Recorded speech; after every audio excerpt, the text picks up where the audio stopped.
I can see when I'm in that depth how my mind becomes sceneries of things that can go bad,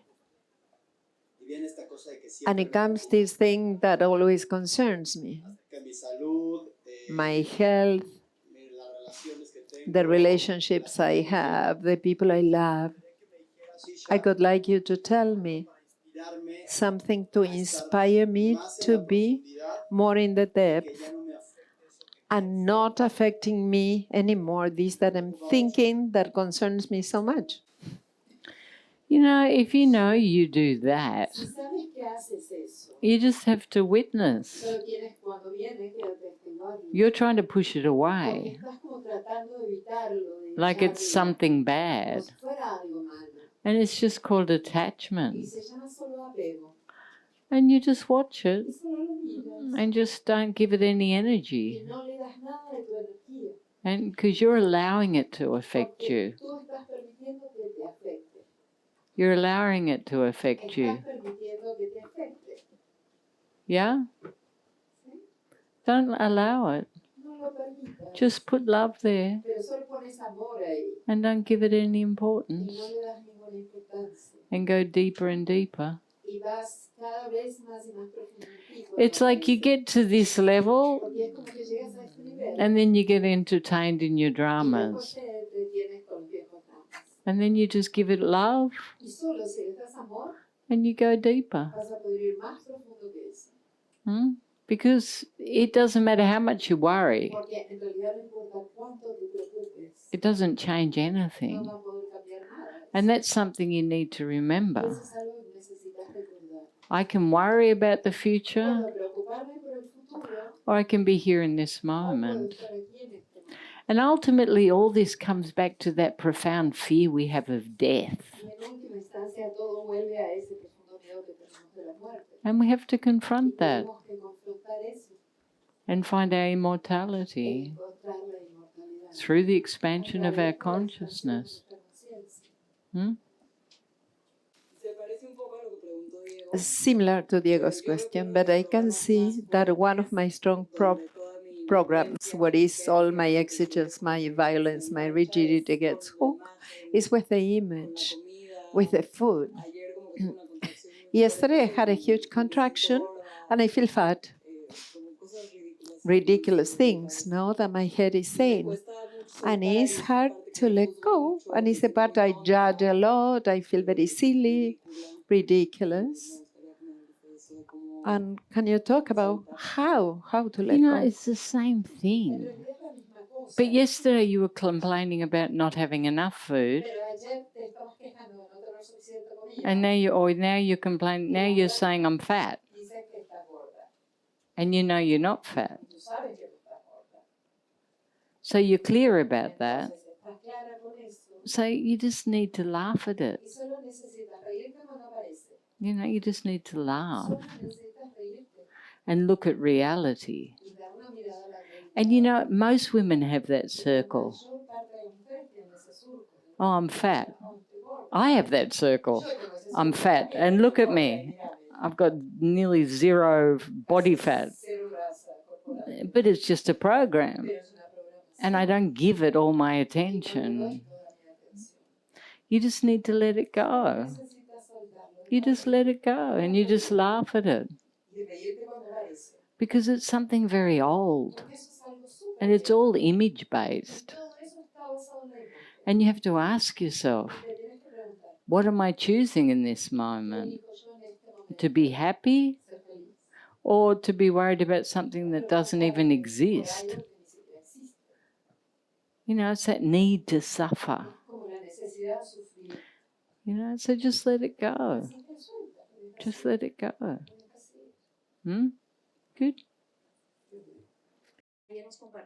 Yesterday you were saying that the innocence is love consciousness. Since 2 years, my granddaughter is going to be 2 years old. Her name is Shina. I used to feel that, seeing her, and it was transforming completely the energy of the family. Was doing things that she never did before. And being here, in many moments, I felt that. Can you tell me more about it? About the innocence. Innocence, like it's love consciousness. You know, this is what happens. We come innocent, pure consciousness. Okay? And then we go through a whole process of the human experience. And we mature.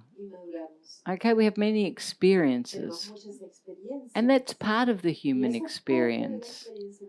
And then we have a choice to come back to that innocence. But the innocence with maturity, with experience, and that's the gateway to enlightenment. Okay, children don't enlighten.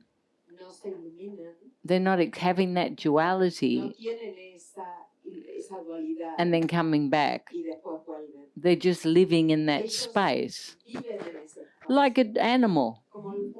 They're spontaneous, they're silent, they have their emotions. They're not thinking about it. They don't have programs or belief systems. They're just love, no? They have that love. And they have other behaviors too. Like animals, you know, if they're scared or if they're angry or if they're greedy or whatever. They're human experiences. But they're totally in the present moment and usually in joy and giving love without prejudice, without judgment. Yeah? And then we go through the other process, which is the human experience. Then we decide to come back to that unity. And the system is the gateway to that. Because consciousness has behaviors which are unconditional, but it comes from a maturity. It has an experience of personality and separation. Okay? And children are a great guide for that. So are animals. If you watch them, they're just natural. You know, if you go into the jungle and something happens, the whole jungle responds. Like if someone's killed, yeah, the whole jungle goes crazy. And then back into the present moment, back to the here now. The humans generate the fear. They focus on the past. Animals are just here now, and they move towards the future. Like they move towards the water, they follow the rain, follow the food. They're migratory. Okay, humans are all over the place.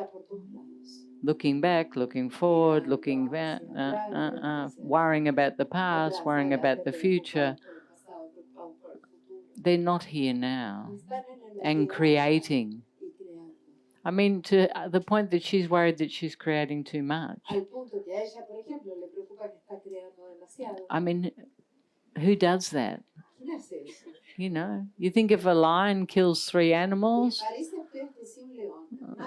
I think, oh, I shouldn't have killed 3. I really don't need them. I don't know what I'm going to do. Oh, maybe I should invite my friends. You know, this is humans that are always questioning everything. And it just is. And that's why I say the only solution is consciousness. Silence, present moment awareness, consciousness.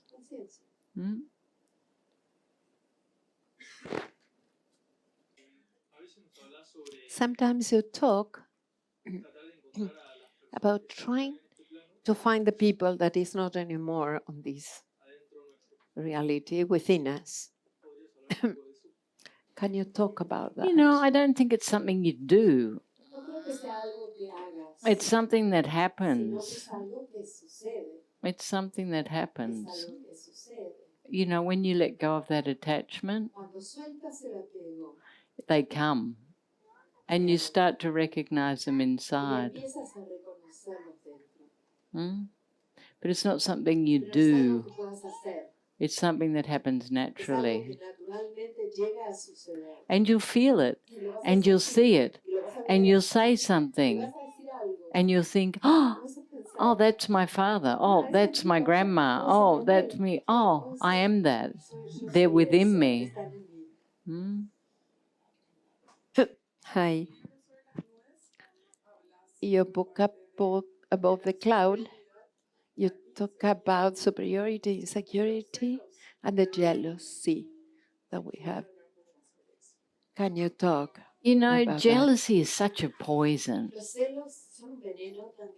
Because we're saying, I'm not good enough. I'm disposable. You know, and the only thing you can do is love that space, but to go in and fill that emptiness. Because when you're jealous externally or insecure, it's because you're not loving you. You're not valuing yourself. You know, and I think it's become more and more rampant with social media. The competition's unbelievable. It's always more, more, more, more, more. And before, it was something we'd see. And now it's just there all the time. You know, it's time for humanity to really anchor and appreciate and stop focusing so dramatically externally. You know?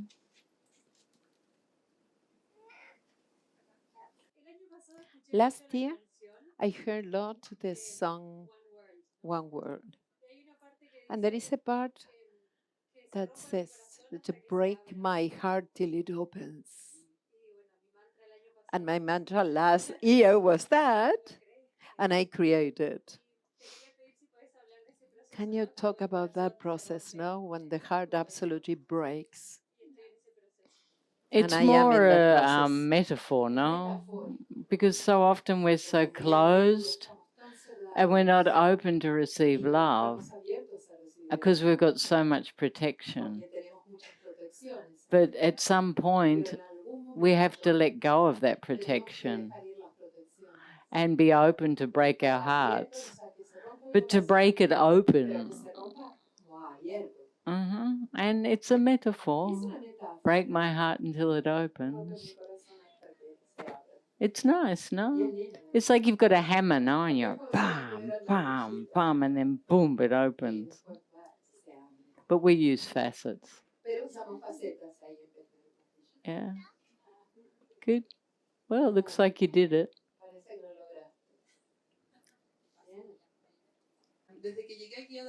Since I arrived here to do support, had been reflected to me the same judgment that always is reflected.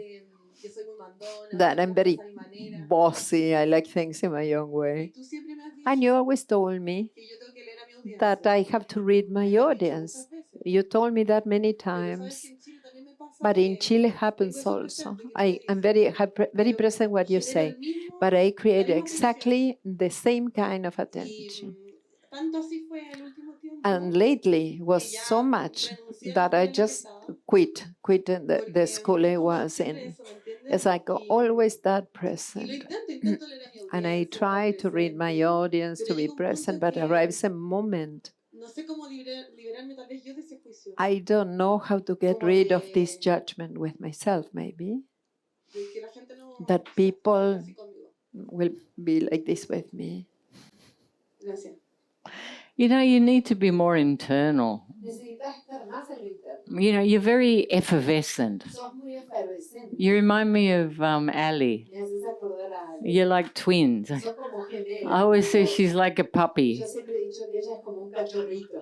Okay, and it's nice that you have that. Lindísimo tener esa cualidad. And when I say read your Y audience, cuando digo lee tu audiencia, you have to be able to feel people. es que tenés que poder sentir a la gente. You know, there's certain Hay behaviors ciertos comportamientos that create that que crean situation. esa situación. What is it? ¿Y qué es eso? Just being too much. El ser demasiado intensa por ahí. You know, too much with your ideas, your belief systems, your emotions, your.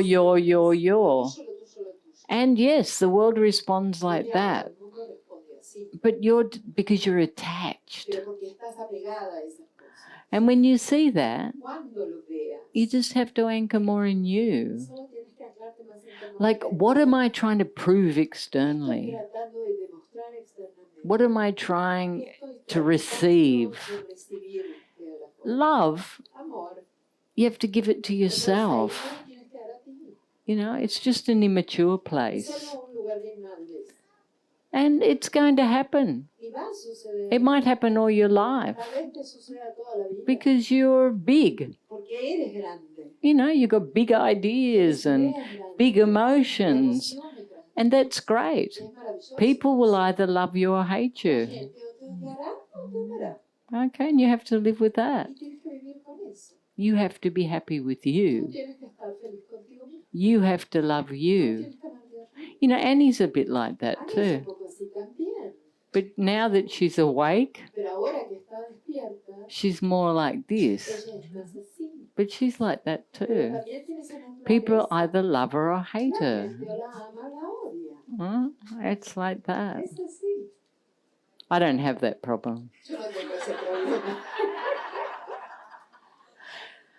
And it's about being present too. You know, and reading your audience. Because you're always going to have an audience.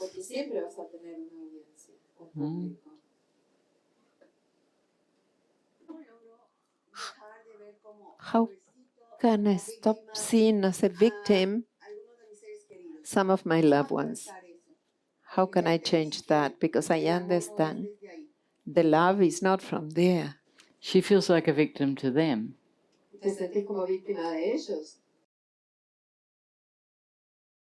I feel they are victims of life or circumstances, but I don't want to see them like that. But that's their business. You know, you have to heal your own victim because it's provoking something in you. You know, you can't tolerate their victim because you can't tolerate your own victim. And you have to see it. Everyone has a victim. And yes, people that live in victim consciousness are excruciatingly boring. But what do they need? They need love, unconditional love. You can't change them. They have to change themselves. And you have to see that. And move what you move until it doesn't affect you. Because the world's full of victims. Full of victims. Everyone feels like a victim.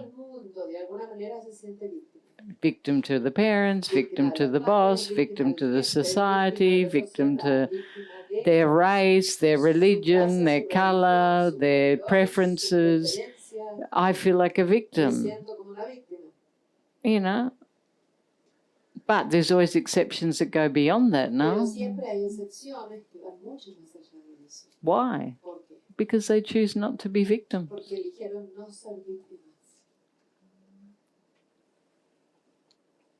But it takes courage. It's easy to blame someone else.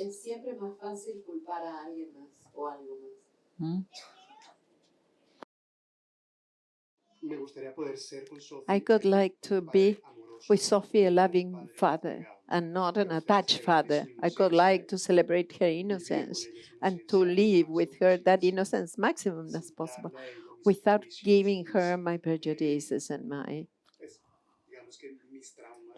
traumas, but she to live her life free and me with her without being too attached. To live. So that will come from your own healing. You know, loving you are. Attached you are. But that will come with your own healing, your own inner security, your own lack of fear. So healing yourself will heal that. It's not so easy. You know, kids are fragile little things, and obviously you want to protect them. But at some point, you have to see their own power too. They have to have their lives. They have to experience life. And you have to allow that. And I know it's difficult because they're so little. But you install all that now. That love, that security, their self-esteem, their empowerment, all of that you do now. Yeah, she seems like she can look after herself.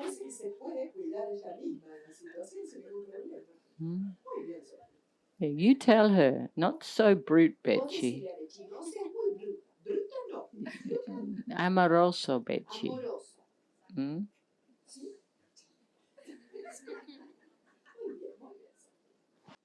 Isha, you say that we have to trust in ourselves, to trust in our creation, and I see that my head don't like to trust. I prefer to control because it doesn't make sense to trust. Okay, so firstly, trust is your own integrity. You trust for you, because what other people do, you can't control. And this is the biggest illusion, because the more you control people, the more you push them away. It's like what we do to feel secure makes people pull back. And you have to catch that. I cannot control. I have to trust. And I have to love. And I have to be self-sufficient. And when you're talking about situations, like in business or those sort of situations, if you're trusting in yourself, you have clarity, and you have to trust in that clarity. You know, you're not going to stick your hand in the mouth of a tiger, are you? And say, I'm just trusting. Oh, there goes my hand. You know, you have to have discernment. But controlling people externally because of your emotional insecurity pushes people away. And you have to take responsibility for that, because it doesn't serve. It comes with a list of demands, and people are like this, especially in interpersonal relationships. And if you have fear, and you know why, take responsibility and choose to trust. And then what happens with the other person is their responsibility. And look at your head. 1 month you've been with this guy and you're already... Well, stop. Trust in yourself. Come visit our webpage for books, movies, and our wonderful retreat centers. Isha's simple yet powerful system is transforming lives around the world.